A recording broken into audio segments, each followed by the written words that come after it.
Hello everyone, today we are going to discuss one more numerical of soil mechanics.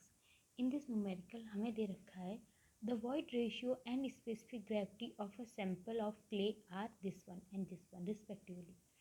If the voids are 92% saturated, find the bulk density, dry density and water content. हमें void ratio and specific gravity की value दे रखी है and हमसे कहा गया है कि जो हमारा सैंपल है सेचुरेटेड है वो 92% है. इसका मतलब हमें डिग्री ऑफ सेचुरेशन दे रखी है जो कि 92% है.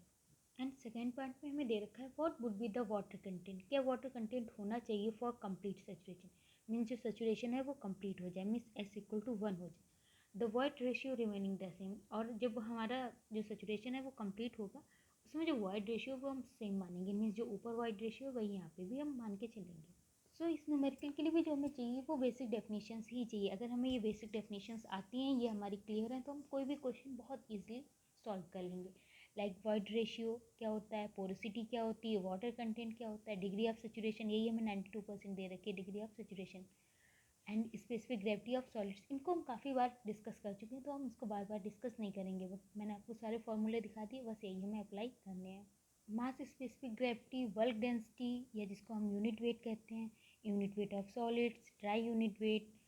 एंड ये तो क्वेश्चन में नहीं पूछेंगे बट ये भी हमें याद होनी चाहिए. सेचुरेटेड यूनिट वेट मीन्स जब पूरा सेचुरेशन हो जाता है उस समय यूनिट वेट क्या होगा, या submerged unit weight. And in basic definition से कुछ हमें फॉर्मूले भी मिलते हैं तो वो भी हमें पता होने चाहिए. जैसे ये एक बहुत इंपॉर्टेंट फार्मूला है, ये एक बहुत इंपॉर्टेंट फार्मूला है, ये इंपॉर्टेंट फार्मूला है. तो ये 3-4 फार्मूले भी हमें पता होने चाहिए. Now comes to our question. Question में हमें ई की वैल्यू दे रखी है, जी दे रखा है और एस जो हमें 92% दे रखा है उसको अगर हम डेसिमल में लिखेंगे तो वो हमें ये मिलेगा. अब हमें bulk density, dry density and water content निकालना है. तो बल्क डेंसिटी का फॉर्मूला हमें पता है गामा टी इक्वल टू क्या होता है, G plus S C upon 1 plus E and bracket close gamma W. E की वैल्यू दे रखी, जी की वैल्यू दे रखी, एस की वैल्यू दे रखी, गामा की वैल्यू पता होती है हमें. तो सारी वैल्यूज पुट करके हम इजीली बल्क डेंसिटी फाइंड कर लेंगे. सारी वैल्यूज़ यहाँ पे पुट कर दी. गामा की वैल्यू क्या होती है, 9.81 होती. सारी वैल्यूज़ पुट कर दी एंड हमें वैल्यू मिल जाएगी. अच्छा 9.81 जो होती है वो किलो न्यूटन पर मीटर जब आता है मतलब मीटर क्यूब तब होती है, ठीक है. 1 कब होती है, जब ग्राम पर सेंटीमीटर क्यूब होता है उस केस में.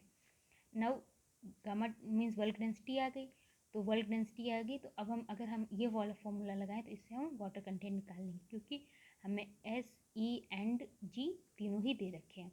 तो यहाँ से हमने वाटर कंटेंट निकाल लिया जो कि हमारा है दिस वन 0.248.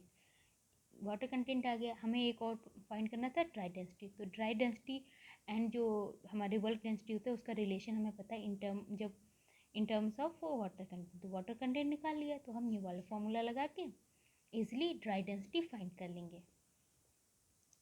नाउ हमें दे रखा है कि फुल सेचुरेशन अगर हो जाए तो उस केस में वाटर कंटेंट क्या होगा एंड वॉइड रेशियो सेम रहेगा. तो सिंपल सा यही वाला फॉर्मूला लगाएंगे. अब फुल सेचुरेशन है इसका मतलब एस की वैल्यू 1 हो गई है, ई की वैल्यू चेंज नहीं हुई तो पुरानी वाली रखेंगे. इस केस में हम डब्ल्यू निकाल लेंगे जो कि हमें मिलेगा 27.03%. इस टाइप के क्वेश्चंस होते हैं, ये करना बहुत इजी होते हैं. हमें बस बेसिक डेफिनेशंस आनी चाहिए और हमारी थोड़ी सी प्रैक्टिस हो. लाइक हमें पता होना चाहिए कि लाइक हम गामा टी निकाल लेंगे मीन्स बल्क डेंसिटी निकाल लेंगे और अगर हमने वाटर कंटेंट निकाल लिया तो हमारे पास ड्राई डेंसिटी हम इजीली निकाल सकते हैं क्योंकि इसके बीच हमारा एक रिलेशन है. तो ये हमें थोड़ी सी प्रैक्टिस, बस थोड़ी सी प्रैक्टिस चाहिए. 4-5 क्वेश्चन लगाओ तो फिर आगे के क्वेश्चन ईजिली होते रहते हैं. Thank you.